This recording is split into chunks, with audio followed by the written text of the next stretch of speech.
Assalamualaikum warahmatullahi wabarakatuh.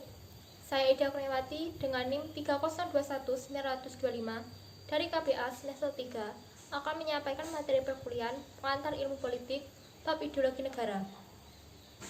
Pengertian ideologi secara bahasa atau etimologi. Secara bahasa, ideologi berasal dari bahasa Yunani, yaitu kata idea yang artinya melihat dan logos yang berarti pengetahuan atau teori.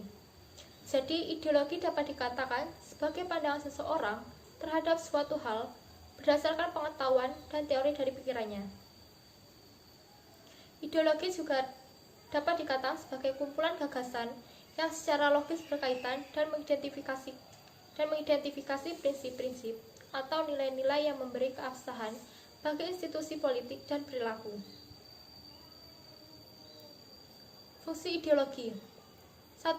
Memberikan dasar legitimasi pada pemerintah. 2.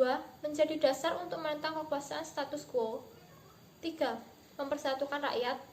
4. Pedoman untuk memilih kebijakan dan perilaku politik. 5. Prinsip perjuangan yang menjadi alat komunikasi simbolis antara pemimpin dan massa. Klasifikasi ideologi terbagi menjadi: 1.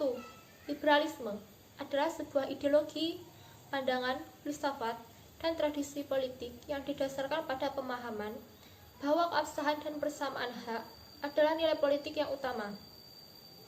Secara umum, liberalisme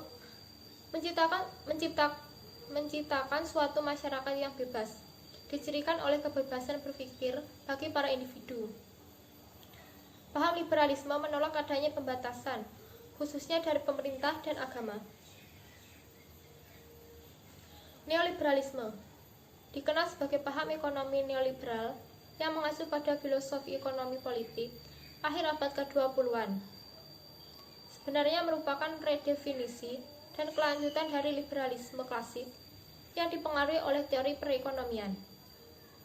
Teori perekonomian neoklasik yang mengurangi atau menolak hambatan oleh pemerintah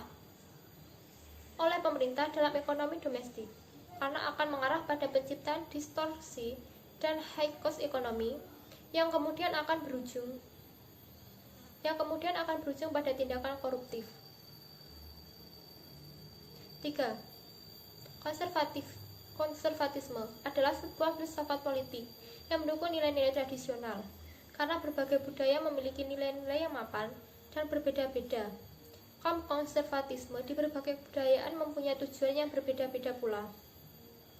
Sebagian pihak konservatisme berusaha melestarikan status quo, sementara lainnya berusaha kembali kepada nilai-nilai dari zaman yang lampau, di status quo ante. 4. Komunisme adalah ideologi yang berkenaan dengan filosofi, politik, sosial, dan ekonomi yang tujuan utamanya terciptanya masyarakat komunis dengan aturan sosial ekonomi berdasarkan kepemilikan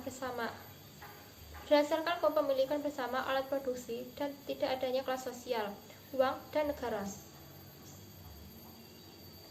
5. Fasisme adalah paham yang berdasarkan prinsip kepemimpinan dengan otoritas yang mutlak atau absolut, di mana pemerintah pemimpin dan kepatuhan berlaku tanpa pengecualian, menjadi sangat penting dalam ideologi fasis. Karena ideologi ini selalu membayangkan adanya musuh, sehingga pemimpin dan militer harus kuat menjaga negara. Gerakan ini memiliki satu tujuan: menghancurkan musuh, di mana musuh dikonstruksikan dalam rangka konspirasi atau ideologi lain.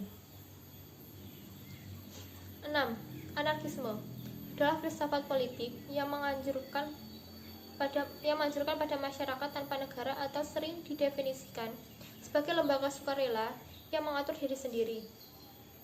Tapi beberapa penulis telah mendefinisikan sebagai lembaga yang lebih spesifik berdasarkan asosiasi bebas dan hierarkis. Anarkis berpegang pada konsep bahwa negara menjadi tidak diinginkan, tidak perlu, atau berbahaya. 7. Totalitarisme adalah pemikiran politik yang melihat bahwa eksistensi manusia secara orang perorangan tidaklah penting. Sebaliknya, tiap manusia menjalankan perannya untuk mendukung tercapainya kepentingan bersama. Untuk itu, maka tuntunan utama adalah ideologi negara atau gagasan lain. Jerman di bawah Partai Nazi dan Hitler merupakan contoh yang sering diungkapkan untuk bentuk pemerintahan yang merupakan perwujudan pemikiran politik ini. Otoritarisme adalah bentuk organisasi sosial yang ditandai oleh penyerahan kekuasaan.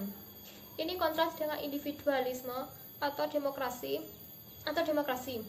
Dalam politik, suatu pemerintahan otoriter adalah satu di mana kekuasaan politik terkonsentrasi pada satu pemimpin. Otoritarisme biasa disebut juga sebagai paham politik otoriter, yaitu bentuk pemerintahan yang bercirikan penekanan kekuasaan hanya pada negara atau pribadi tertentu, tanpa melihat derajat kebebasan individu. 9. Sosialisme adalah serangkaian sistem ekonomi dan sosial yang ditandai dengan kepemilikan sosial atas alat-alat produksi dan manajemen mandiri pekerja, serta teori-teori dan gerakan politik yang terkait dengannya. Kepemilikan sosial dapat berupa kepemilikan negara, kolektif, koperasi, atau kepemilikan sosial atas ekuitas. Ada banyak varian sosialisme dan tidak ada definisi tunggal yang merangkum semuanya. 10. Pancasila adalah ideologi yang digunakan oleh negara Indonesia Kesatuan Republik Indonesia. Hal ini berarti bahwa semua nilai-nilai yang terkandung dalam Pancasila harus diterapkan dalam kehidupan sehari-hari rakyat Indonesia. Ideologi ini merupakan kumpulan nilai dan norma yang menjadi landasan keyakinan dan cara berpikir untuk mencapai tujuan dengan berdasar kepada 5 sila dalam Pancasila. Indonesia adalah negara yang terdiri dari berbagai suku, ras, etnis, dan agama. Maka dari itu, agar sesuai dengan cita-cita bangsa, Indonesia menganut ideologi Pancasila. Sekian materi yang dapat saya sampaikan. Mohon maaf apabila ada salah kata. Wassalamualaikum warahmatullahi wabarakatuh.